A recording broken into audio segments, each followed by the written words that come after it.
Okay. So I, yeah, I was born in Salvador, Bahia, the northeast of Brazil, and the blackest, the large community of black people. So basically, 68% of Brazil are black. And in Salvador specifically, that was the first place that all the enslaved peoples brought, and that's where I was born.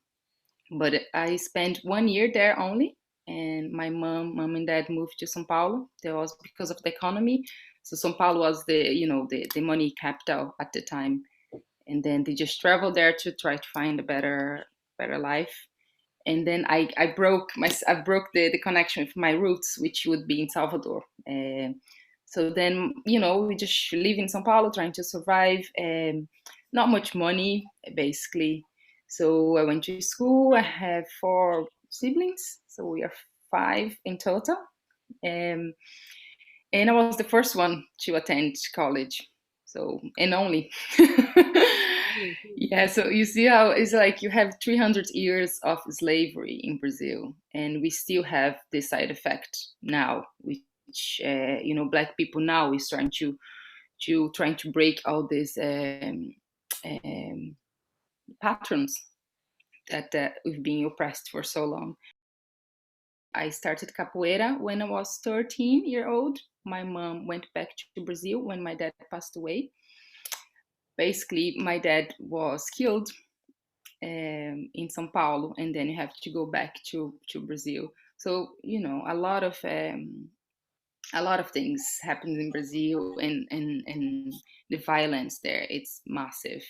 My dad used to work as a security guy, and he was killed at work, and that was it. That was it. That's my mom, four kids, five kids, going back to find some love from our family back in Salvador. And then I started capoeira at school. My mom was trying to raise us in a really strong women. Mostly, you have one boy, was Jonathan at the time, and he was 4 year old, the youngest one, and my mom with all the girls, and she was trying to give all the love and support and teaching us how to be strong and not put your head down for anything. And I continue capoeira, which was my gift. That was the where I would find myself with my community and learn it all the Afro Brazilian dances. That was very organic and natural process, which was just something that I loved. And I think my sort of level of awareness of the real life happened here late in Ireland. That's where I could have space to reflect in everything. Before I was just taking on, not really reflecting, not really just living, but not much reflection. I was always observing everything and never saying anything about it. Yeah, so I was really connected to hip hop, and the only way I would find to express myself was writing Mhm. lyrics and write. You're a teenager, you're Yeah, just like yeah, writing things. It's wrong. The system's closing the door for me. They don't listen to me. Things like that.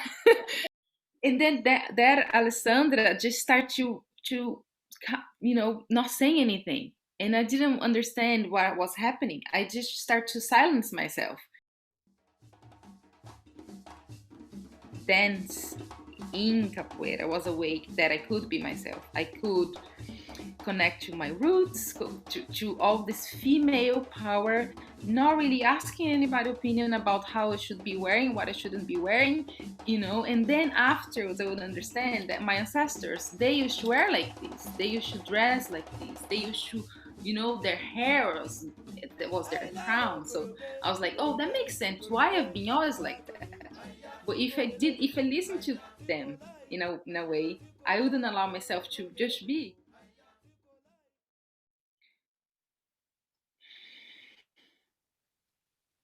I'm seen as a body that cannot produce knowledge, and that hurts. As a black woman, I have always experienced imposed silence and interrupted speeches. Sometimes I ask myself, why I dance? I dance to find myself. While I dance, I'm not the other, but I am the self. Not the object, but the subject. I become the author and the authority of my own history. I become the absolute opposition of the colonial project. I become me.